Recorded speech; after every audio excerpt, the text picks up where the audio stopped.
जिस पाकिस्तान को हम बुज़दिल, छोटा, भिखारी, अमेरिका का दास कहते हैं, वो पाकिस्तान क्या खेल गया सर? इस ईरान युद्ध में अगर कोई कूटनीतिक तौर पे जीता, वो था पाकिस्तान। और किस देशों को मध्यस्थता करने की अनुमति दोनों लड़ने वाले देश या दोनों लड़ने वाले आदमी देते हैं? वो उस देश को देते हैं जिन पे उन्हें सबसे ज्यादा भरोसा होता है। दो देशों ने पाकिस्तान पे भरोसा किया मध्यस्थता के लिए, और देखिए आज युद्ध विराम हो गया। ये पाकिस्तान की सफलता भारत के लिए बड़ी चिंता की बात है। जिस तरह से पाकिस्तान अब उभरा है कूटनीतिक तौर पे, पाकिस्तान इसका पूरा फायदा उठाए। भारत के लिए दिक्कतें बढ़ेंगी क्योंकि पाकिस्तान को अब बहुत देश समर्थन देंगे, चाहे पैसे से चाहे हथियारों से। अगर चीन एक साल में 240 लड़ाकू विमान बना सकता है, हम 24 लड़ाकू विमान भी क्यों नहीं बना सकते हैं? भारत के सामने 1947 से लेकर अब तक सबसे बड़ी चुनौती आने वाली 2030 के बाद कभी भी, जब 3.5 फ्रंट वॉर होगी।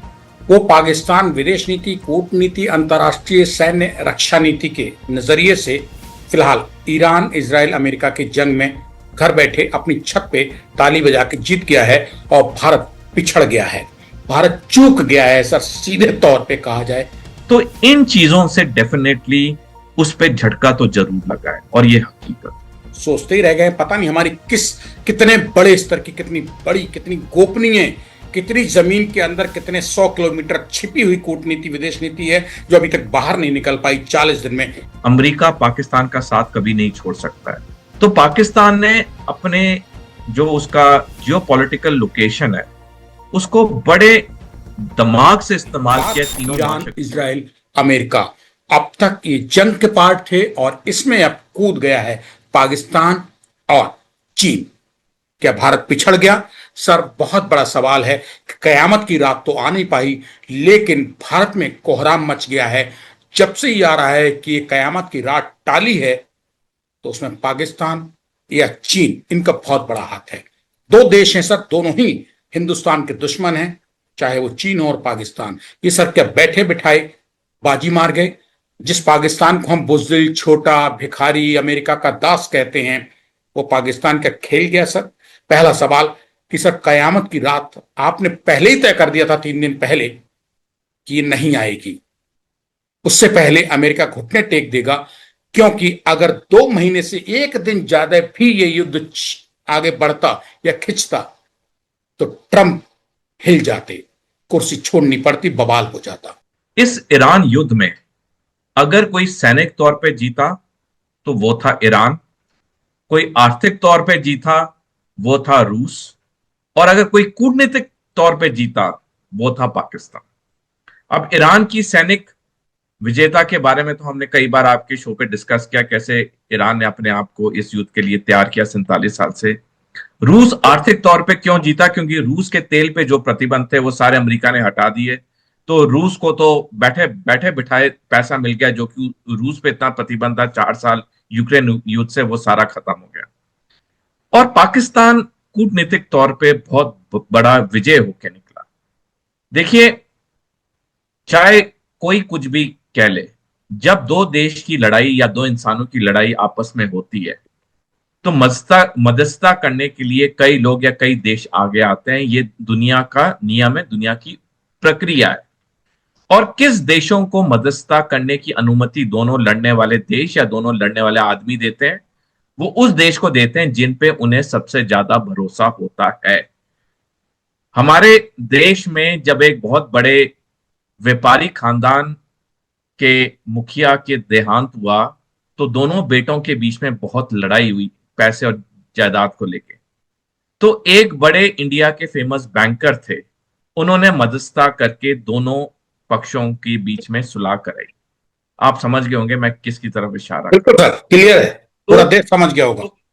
तो क्या वो बैंकर ने कुछ गलत किया? बिल्कुल गलत नहीं किया, क्योंकि दोनों पक्षों को उस बैंकर पे भरोसा था, तभी उन्होंने मध्यस्थता करने के लिए उसे आमंत्रित किया और उसने सफल तरीके से दोनों के बीच में जायदाद का सही सही बंटवारा कर दिया। अब इसी को हम एक बड़े पैमाने पे लेते हैं। दुनिया में कई देश थे जिसके पास अमेरिका और ईरान जा सकते थे मध्यस्थता करवाने के लिए। ये गए किसके पास? पाकिस्तान के पास। क्यों गए? क्योंकि दोनों देशों को पाकिस्तान पे भरोसा था। तो पाकिस्तान जहां एक तरफ आर्थिक तौर से जूझ रहा है, उसी दूसरी तरफ पाकिस्तान को दो देशों ने, जिसमें से एक महाशक्ति है, दो देशों ने पाकिस्तान पे भरोसा किया मध्यस्थता के लिए, और देखिए आज युद्ध विराम हो गया। तो डेफिनेटली हमें उस एंगल से देखना चाहिए कि पाकिस्तान कितना सफल हुआ मध्यस्थता कराने में। यह पाकिस्तान की सफलता भारत के लिए बड़ी चिंता की बात है। चिंता की बात यह, क्योंकि जिस तरह से पाकिस्तान अब उभरा है कूटनीतिक तौर पे, पाकिस्तान इसका पूरा फायदा उठाएगा। फायदा कैसे उठाएगा? वो अमेरिका से और हथियार लेगा और पैसे लेगा और ऋण लेगा। रूस, चीन पाकिस्तान को अब ज्यादा समर्थन करेंगे, और जितना पैसा पाकिस्तान में आएगा उसका एक हिस्सा वो आतंकवादियों को देगा जो भारत में कोहराम मचाएंगे।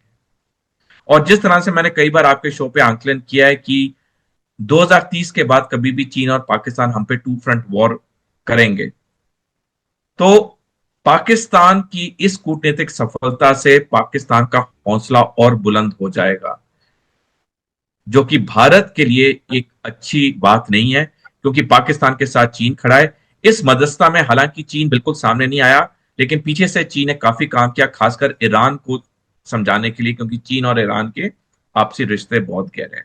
तो डेफिनेटली पाकिस्तान का इस कूटनीतिक सफलता से भारत के लिए दिक्कतें बढ़ेंगी, क्योंकि पाकिस्तान को अब बहुत देश समर्थन देंगे, चाहे पैसे से चाहे हथियारों से। सर, एक सवाल आ रहा है आपकी बातचीत से। 2030 के बाद आप कह रहे हैं 2.5 या 3.5 वॉर जो है चीन पाकिस्तान और ये बांग्लादेश और हमारे internal anti lobby, anti India, ये परेशान कर सकते हैं, युद्ध के पूरे पूरे चांसेस बन रहे हैं। बार बार ये सब चीज कह रहे हैं, और आप ही हिंदुस्तान में वो फौजी अफसर मिले मुझे कम से कम, जिसने 2 दिन पहले कह दिया था कि ईरान के सामने अमेरिका घुटने टेकेगा और अमेरिका की मजबूरी होगी। और जो अमेरिका बीती रात ये कह रहा था कि हम तबाही मचा देंगे, इतिहास मिटा देंगे सभ्यता का, वो सर अचानक सब कुछ पलट गया। वो भले ही कूटनीति क्या सब रहा, मतलब ट्रंप ने ईरानी सभ्यता को तबाह करने को उधर घोषणा कर रहे हैं, और इधर ईरान दबादब जो है वार पे वार कर रहा था। ये हो गया था सर कल रात को कि अब कोई चांस नहीं है, आज कयामत की रात है। लेकिन मोस्तफा भी सामने नहीं आ रहे थे सर। और जैसे ही अरागची, जेडी वेंस, मुनीर ने 3-4 देशों के बीच घनघोर डिप्लोमेसी की, तो सर कयामत की रात तो कब खत्म हो गई आने से पहले। बड़ी बात है। लेकिन सर, जहां तक आपने भी कहा है कि 2030 के बाद भारत पे खतरा मंडरा रहा है 3.5 वॉर का, और पाकिस्तान इसमें बाजी मार गया घर बैठ के डिप्लोमेटिकली, कूटनीति विदेश नीति में वो जीत गया है भारत के सामने। सर, ईरान ने इजराइल और अमेरिका से 40 दिन टक्कर ले ली अकेले, बिना किसी के मदद के। और अगर मदद हुई भी होगी रूस और चीन की, तो पीछे से हुई है। भारत अगर सर 40 दिन किसी के साथ अपने पड़ोसी की अगर युद्ध से जूझता है, चाहे वो पाकिस्तान हो चाहे चीन, अगर इसके सामने स्थिति खड़ी होगी, तो क्या भारत सर ईरान की तरह 40 दिन अपने बलबूते निपटने के लिए आज की तारीख में तैयार है सर? संजीव जी, जनरल मनोज नरावने, जो कि भारतीय थल सेना के 28वें सेना अध्यक्ष थे, उन्होंने 29 जुलाई 2023 को द प्रिंट में लेख लिखा, जिसमें उन्होंने लिखा कि कोई भी देश आधुनिक समय में टू फ्रंट वॉर नहीं जीता है। आधुनिक समय या मॉडर्न एरा शुरू होता है 1500 एडी से।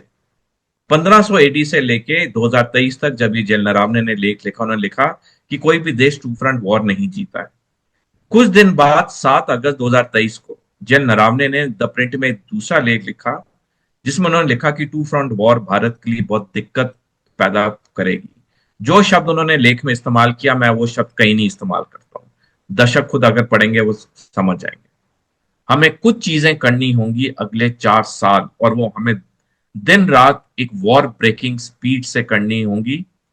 सबसे पहली चीज जो हमें करनी होगी, हमें अपनी सेना को ज्यादा पैसा देना होगा। हमारे इसके लिए हमें अकाउंटेबिलिटी और रिस्पॉन्सिबिलिटी चाहिए। हर ओहदे को अकाउंटेबल और रिस्पॉन्सिबल होना होगा। पिछले साल हमने देखा 8 जनवरी को हमारे वायुसेना अध्यक्ष air chief marshal Amarpal Singh ने चिंता जताई हिंदुस्तान एरोनॉटिक्स लिमिटेड के चेयरमैन को कि हमें उस स्पीड से लड़ाकू विमान नहीं मिल रहे हैं। वो वीडियो बड़ा वायरल हुआ। अगर चीन एक साल में 240 लड़ाकू विमान बना सकता है, हम 24 लड़ाकू विमान भी क्यों नहीं बना सकते हैं? क्या भारत में बुद्धिमानों की कमी है? क्या भारत में मेहनती लोगों की कमी है? हमारे यहां क्या है? हमारे यहां जवाबदारी और जिम्मेदारी नहीं है। भारत के सामने 1947 से लेकर अब तक सबसे बड़ी चुनौती आने वाली 2030 के बाद कभी भी, जब 3.5 फ्रंट वॉर होगी। बांग्लादेश बेशक सैनिक तौर पे मोर्चा खोले ना खोले, हमें उसके लिए तैयारी करनी होगी, जो हमने 5 अगस्त 2024 से पहले नहीं की थी। आधा फ्रंट, जो कई लोग हैं जो पैसे के लिए बिक जाते हैं, उसके बारे में 4 जून 2017 को जनरल बिपिन रावत, जो भारतीय सेना के सेनाध्यक्ष थे, उन्होंने साफ किया है। तो ये 3.5 फ्रंट वॉर भारत के लिए सबसे बड़ी चुनौती होगी 1947 से। चीन पाकिस्तान तो हम पे युद्ध करेंगे, वो तो हमारे हैं ही कट्टर दुश्मन। तो भारत के सामने 1947 से जो सबसे बड़ी चुनौती होगी वो 3.5 फ्रंट वॉर होगी। और इसके लिए, जैसे मैंने कहा, हमें अकाउंटेबिलिटी, रिस्पॉन्सिबिलिटी, हमें सेना के लिए रक्षा बजट में इजाफा करना होगा, और हमें करप्शन बिल्कुल खत्म करनी होगी, ताकि चीजें तीव्र स्पीड के साथ मूव करें। सुंदर सिंह सोढ़ी साहब, जब आपकी बातचीत से तो क्लियर हो गया है कि जिस पाकिस्तान को हम अपना सबसे बड़ा दुश्मन मानते हैं, जिस पाकिस्तान को हम बहुत छोटा मानते हैं, जिस पाकिस्तान के ऊपर ऑपरेशन सिंदूर की सफलता का जश्न हम अभी तक मना रहे हैं, वो पाकिस्तान विदेश नीति, कूटनीति, अंतर्राष्ट्रीय सैन्य रक्षा नीति के नजरिए से फिलहाल ईरान, इजराइल, अमेरिका की जंग में घर बैठे अपनी छत पे ताली बजा के जीत गया है और भारत पिछड़ गया है। उपराष्ट्रपति वैंस हंगरी से फोन पर लगातार काम कर रहे थे, कयामत की रात से ठीक पहले पाकिस्तानियों से बात कर रहे थे। इजराइल के प्रधानमंत्री बेंजामिन नेतन्याहू पूरे दिन ट्रंप और उनकी टीम के साथ जुटे रहे बातचीत में। सब लगे हुए थे एक दूसरे के साथ, और जब कयामत की रात शुरू होने वाली थी उससे ठीक पहले 3, 4, 5 घंटे पहले पाकिस्तान के प्रधानमंत्री शहबाज शरीफ एक्स पे, ट्विटर पे अपनी शर्तें इन देशों के साथ जो थी वो पब्लिश करते हैं, ट्वीट करते हैं और अपील करते हैं कि इन शर्तों को मानिए और शांति करिए, और वो मान ली जाती है। साहब, इस पूरे शांति समझौते के चक्रव्यूह में, षड्यंत्र में, आप मानेंगे कि भारत जो है वो महाभारत के अभिमन्यु की इसी हालत में आ गया, जिसे सब दरवाजे पता है, जानता सब कुछ है, लेकिन जश्न कौरवों की सेना में मनाया जा रहा है। भारत चूक गया है, सर, सीधे तौर पे कहा जाए, कम शब्दों में। आप सहमत हैं या नहीं? संजीव जी, देखिए, भारत के लिए एक सुनहरा मौका था जब ये युद्ध चल रहा था। दुनिया के सारे देश अमेरिका के खिलाफ हो गए थे, यहां तक कि नाटो के देश भी अमेरिका के खिलाफ हो गए थे। कई नाटो देशों ने अपनी जमीन और हवाई स्पेस का इस्तेमाल नहीं करने दिया, ट्रंप के खिलाफ, अमेरिका के खिलाफ बयान दिए। जब किसी पे आपदा आती है तो ये एक्सपेक्टेड होता है कि जो दिग्गज लोग हैं वो उसके बारे में बोलेंगे कुछ। जब किसी के घर में कोई आपदा या दुख का समय आता है तो बहुत जरूरी हो जाता है जो घर के बड़े लोग हैं वो मिलके या फोन पे कन्वे करें कि आप पीड़ित लोगों के साथ में हैं। हमने थोड़ी डिले किया। जब युद्ध हुआ, हमने थोड़े दिनों बाद अपना स्टेटमेंट जारी किया। जब पूरी दुनिया ईरान के साथ खड़ी हो गई, जब ईरान के उस स्कूल में 185 लड़कियों की मौत हुई, उसका ट्वीट हमने थोड़े दिनों बाद किया। जब ईरान के युद्ध पोत को श्रीलंका के पास डुबाया गया, जो भारत में आया था नौसैनिक अभ्यास के लिए, हमने उस पे आपत्ति नहीं जताई, क्योंकि वो तो हमारा मेहमान था। जब तक वो ईरान नहीं पहुंचता वो तो हमारा मेहमान था। तो इन चीजों से डेफिनेटली जो हम एस्पायर कर रहे थे एक ग्लोबल पावर बनने के लिए, उस पे झटका तो जरूर लगा है, और ये हकीकत। और जिस तरह से अमेरिका ने हमें इन्वॉल्व नहीं किया मध्यस्थता के लिए, जबकि हम कहते रहे कि जी हमारे सारे खाड़ी देशों के साथ अच्छे रिश्ते हैं, हमारे इजराइल के साथ तो बहुत अच्छे रिश्ते हैं, तभी हमें नहीं इन्वॉल्व किया। तो ये तो एक झटका तो हमारे लिए है ही है। अब जब ब्रिक्स का जब भी शिखर सम्मेलन होता है, हमें एक प्रस्ताव मूव करना चाहिए कड़े शब्दों में। जो भी ये कार्रवाई हुई है, हमें उसको कड़े शब्दों में उस प्रस्ताव में लिखना चाहिए, और बाकी ब्रिक्स के देश तो हमारा हामी भरेंगे क्योंकि सारे ईरान के साथ खड़े हैं। तो हमारे पास एक सुनहरा मौका अब भी है जब ब्रिक्स का शिखर सम्मेलन होगा इस साल। तो नहीं सर, ये सब डैमेज कंट्रोल की बातें हैं, सब ब्रिक्स जब आएगा तब होता रहेगा। फिलहाल जो है भारत का सबसे बड़ा दुश्मन नंबर 1 पाकिस्तान जीत गया है कूटनीतिक लड़ाई। इसमें बिना कुछ करे धरे, जैसे मैं कह रहा था कि छत पे अपनी ताली बजा बजा के वो बाजी मार ले गया, और हम सोचते ही रह गए पता नहीं हमारी कितने बड़े स्तर की, कितनी बड़ी, कितनी गोपनीय, कितनी जमीन के अंदर कितने 100 किलोमीटर छिपी हुई कूटनीति, विदेश नीति है जो अभी तक बाहर नहीं निकल पाई। 40 दिन में इजराइल, अमेरिका और ईरान के बीच छिड़े जंग में पाकिस्तान जो कहीं नहीं था, जिसको हम कुछ नहीं मानते, वो काम कर गया है। और अब दुनिया पाकिस्तान का नाम ले रही है कि समझौता पाकिस्तान ने कराया, सेहरा पाकिस्तान के। क्या सर पाकिस्तान अपने दम पे, अपने बलबूते इतना वजनदार हो गया दुनिया का देश, जो अमेरिका के राष्ट्रपति ट्रंप, मोदी जी भारत के प्रधानमंत्री के साथ दोस्ती उनकी है, दांत काटे, बहुत अच्छा प्यार मोहब्बत, आना जाना उठना बैठना, वो ट्रंप को भारत नजर नहीं आया, या भारत ने ऐसी हरकतें की कि ट्रंप को विश्वास नहीं हुआ कि भारत को लिया जाए, और पाकिस्तान को इसका श्रेय, सेहरा बंधवा दिया चीन ने, अमेरिका ने। और इसमें क्या सर चीन का भी पीछे से सपोर्ट रहा होगा पाकिस्तान के लिए? संजीव जी देखिए, एक किताब है जो 2012 में प्रकाशित हुई थी जिसका नाम है नो एग्जिट फ्रॉम पाकिस्तान। उसके लेखक क्या हैं, डेनियल मार्क। उन्होंने बड़े आंकड़ों तथ्यों के साथ लिखा है कि अमेरिका पाकिस्तान का साथ कभी नहीं छोड़ सकता है। और मैं अपनी तरफ से ऐड करना चाहूंगा कि दुनिया में एक ही देश है जिसके तीनों महाशक्तियों के साथ अच्छे रिश्ते हैं। 3 महाशक्तियां, अमेरिका, रूस और चीन, और वो देश है पाकिस्तान। तो पाकिस्तान ने अपने जो उसका जियोपॉलिटिकल लोकेशन है उसको बड़े दिमाग से इस्तेमाल किया तीनों महाशक्तियों की गुड बुक्स में या राइट साइड में होने के लिए, और तीनों महाशक्तियां पाकिस्तान के साथ। तो जहां तक पाकिस्तान की बात है, मैं कहूंगा कि ये पाकिस्तान की सफल नीति है कि वो तीनों महाशक्तियों के साथ है। अंदर से वो आर्थिक कमजोर है, इसमें कोई शक नहीं है, लेकिन उसे तीनों महाशक्तियों का समर्थन है। उसे जब जब पैसा चाहिए होता है उसे पैसा मिल जाता है। थोड़ी साहब, अमेरिकी राष्ट्रपति डोनाल्ड ट्रंप ने खुद दावा किया है, ओपन है ये बाजार में, दुनिया में, कि चीन ने पर्दे के पीछे पाकिस्तान के साथ मिलकर जो अहम भूमिका निभाई है इस शांति समझौते के लिए, सीज फायर के लिए 2 हफ्ते के, ईरान को बातचीत के लिए तैयार चीन ने करवाया है पाकिस्तान से। इसमें क्या विश्वास किया जा सकता है सर ट्रंप के दावे में, और क्या वाकई में इसमें दम है? आपको क्या नजर आता है एक भारत के थल सेना के पूर्व लेफ्टिनेंट कर्नल होने के नाते? क्योंकि सर ये कूटनीति, जियोपॉलिटिक्स, सैन्य और रक्षा से जुड़ा सवाल है। बिल्कुल, मेरे को इस बयान में, ट्रंप के बयान में पूरा यकीन है, क्योंकि जैसे मैंने शो के शुरू में भी कहा कि चीन ने पर्दों के पीछे छुप के ईरान के साथ पूरी बातचीत की, ईरान को बातचीत के लिए मनाया, क्योंकि ईरान तो बातचीत के लिए तैयार नहीं था, क्योंकि उसे पता था युद्ध वो जीत रहा है, पलड़ा पूरा ईरान की तरफ है। जैसे मैंने कई बार आपके शो में कहा, ईरान के पास 2 सबसे बड़े एडवांटेज थे, टेरेन का और टाइम का, ज्योग्राफी का और समय का। तो ईरान को तो कोई जंग जल्दी खत्म करने की जरूरत थी नहीं। जल्दी खत्म करने की जरूरत तो अमेरिका और इजराइल को थी, क्योंकि वहां पे चुनाव होने कुछ महीने बाद, ईरान में तो कोई चुनाव होना नहीं है।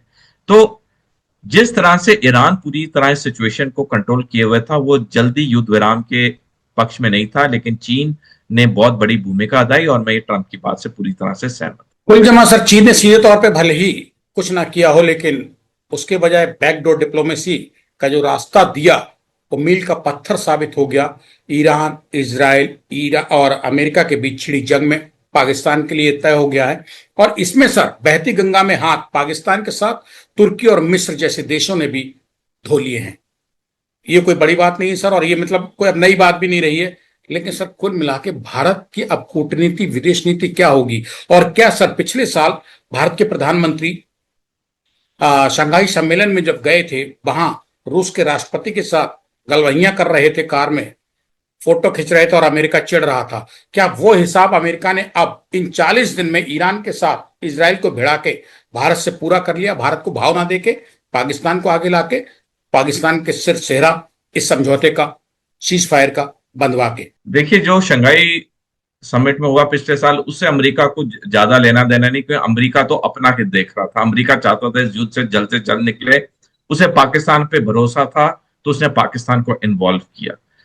ईरान को पाकिस्तान पे भरोसा था, ईरान ने पाकिस्तान को इन्वॉल्व किया।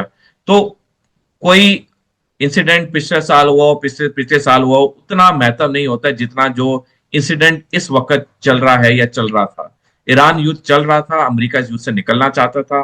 उसने जितने दुनिया के 195 देश हैं उसमें उसने सब में देखा किस पे वो सबसे ज्यादा भरोसा कर सकता है, उसे पाकिस्तान देखा और युद्ध विराम पाकिस्तान ने करवा दिया। ये सर अमेरिका में जो राष्ट्रपति डोनाल्ड ट्रंप की कुर्सी खतरे में पड़ रही थी जंग को लेके, उस भय ने सीज फायर करवाया है, या ईरान स्ट्रेट को बंद करके दुनिया की जो अर्थव्यवस्था को बंधक बना लिया था, उसने सर अमेरिका को कदम पीछे हटाने के लिए मजबूर कर दिया? दो वजह कौन सी सर? एक है, हमारे पास टाइम कम है। ईरान का स्ट्रेट ऑफ हॉर्मूज पे नियंत्रण करना डोनाल्ड ट्रंप के का पतन का कारण बना। जिस तरह से 18 जून 1815 को नेपोलियन वन, जो कि युद्ध पे युद्ध जीत रहे थे, उन्हें बैटल ऑफ वाटरलू में हराया गया, उसके बाद नेपोलियन वन का पतन हो गया। यही हाल डोनाल्ड ट्रंप के लिए हुआ। स्ट्रेट ऑफ हॉर्मूज पे जिस तरह से ईरान ने नियंत्रण किया, पूरी दुनिया तिल मिला गई, और उसके बाद ट्रंप के पास कोई चारा नहीं था बनस्पति युद्ध से जल्दी से निकले।